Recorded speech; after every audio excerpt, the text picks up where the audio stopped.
Ladies and gentlemen,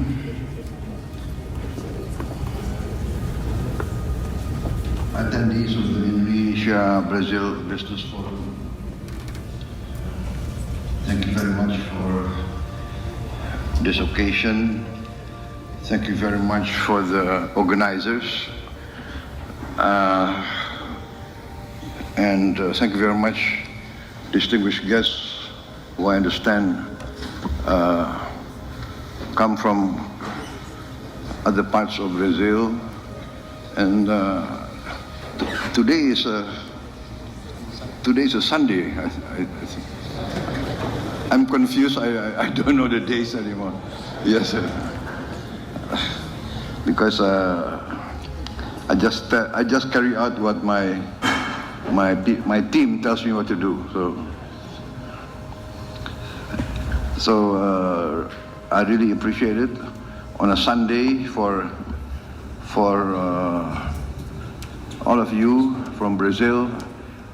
I understand Sunday is a sacred day, but you make the effort to come here and to meet us. So I'm very honored. As you know, Indonesia and Brazil, I think we have many common, let us say, common elements between us. We are relatively big countries. We have big population. We have big resources. Brazil is quite advanced in its industries.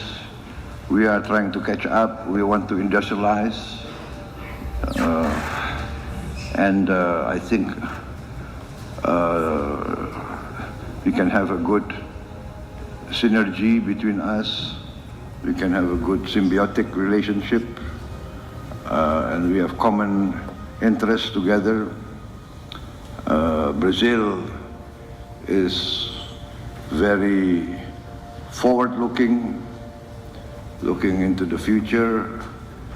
That's why I think Brazil is a key leading member of BRICS. And as you know, I announced already that Indonesia has put in a request to be a member of BRICS. And I was inaugurated on the 20th of October, and I installed my cabinet on the 21st of October, and I sent my foreign minister to fly direct to Kazan for the BRICS summit, which I could not attend. But so I think the BRICS organization with B as the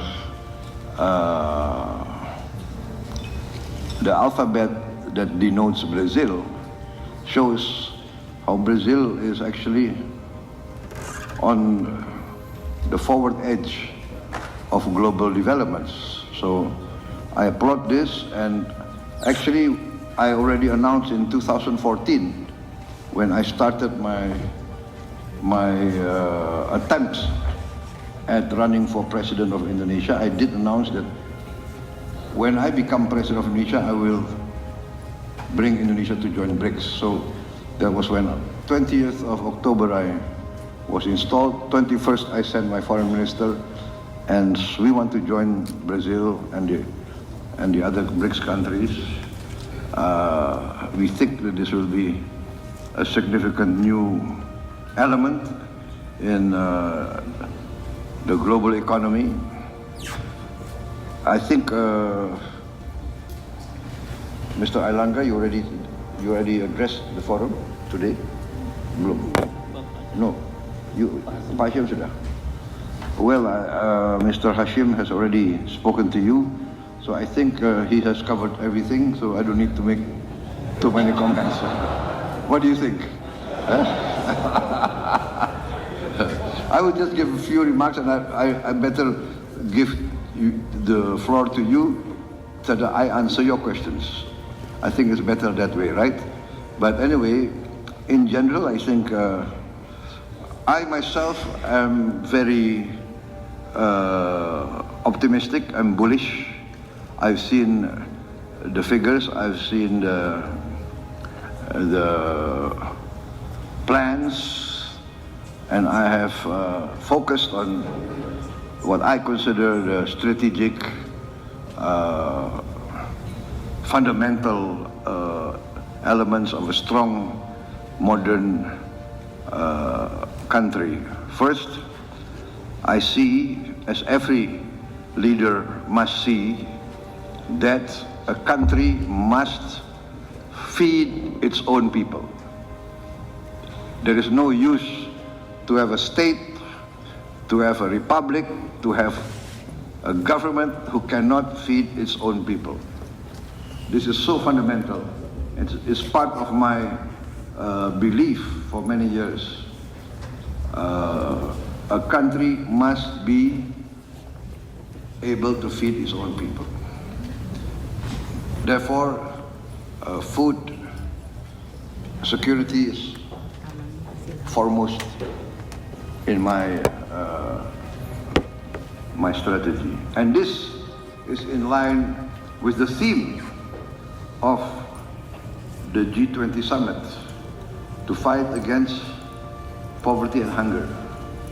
So I am completely in line with your president's thinking and your president's strategy. Growth, yes.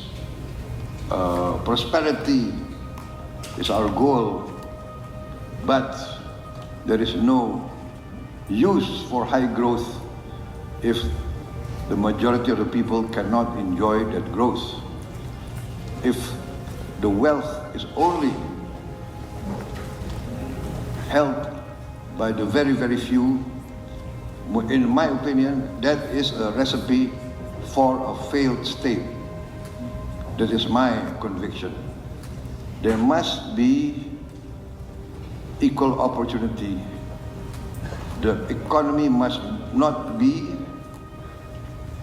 designed to keep the majority of the people poor. This cannot be. We cannot accept hunger. I say very clearly everywhere, what is the use of Indonesia being a member of the G20 when 25% of our children do not have enough to eat? So that's another of my strategic program, free meal to every child of Indonesia. And in this, I want also to learn from Brazil, which has already a successful program. So I have asked my team to arrange with your ambassador to Indonesia. We want to send a team to study this, the Brazilian meal program for the school children.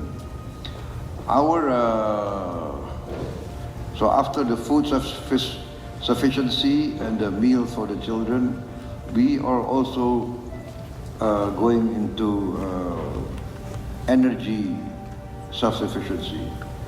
And we are blessed, as also Brazil. Maybe we are, I think we are only 2 or 3 countries in the world that can be very soon self-sufficient in green energy and renewable energy. I think Brazil is more advanced than us with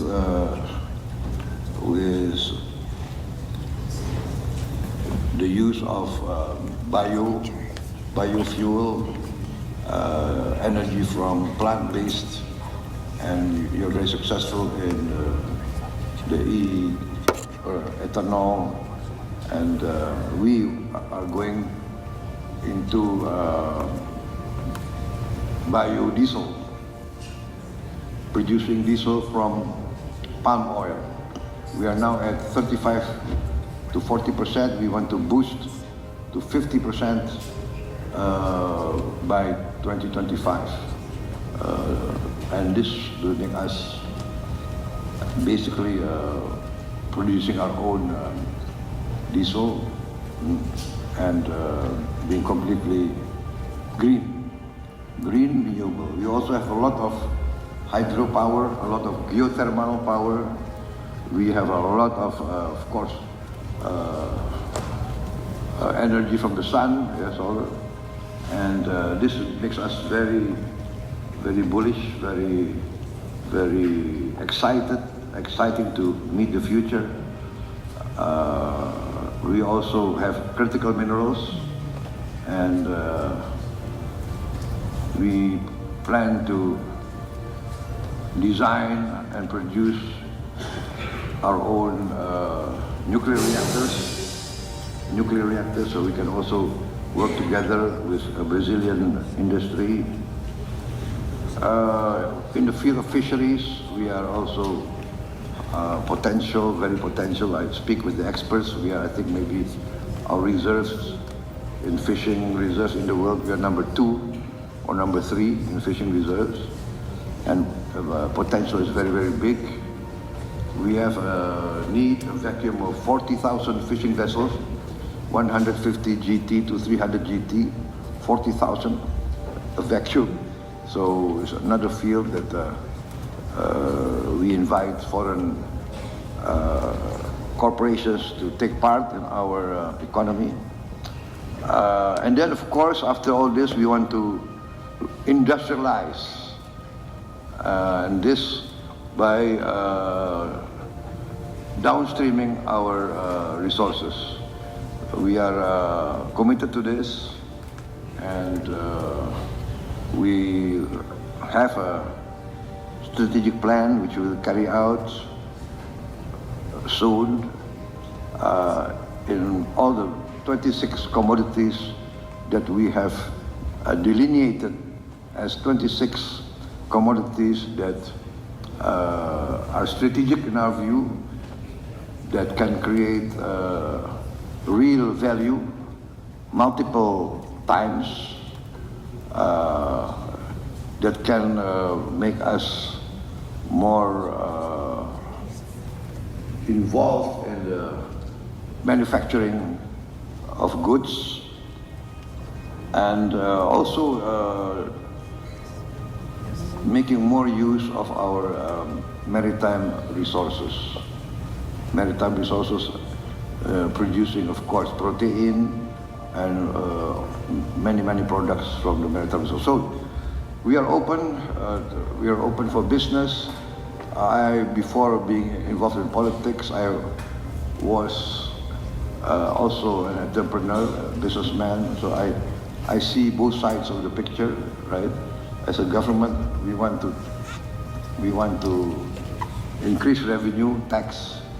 As businessmen, we want to look for the best tax deals.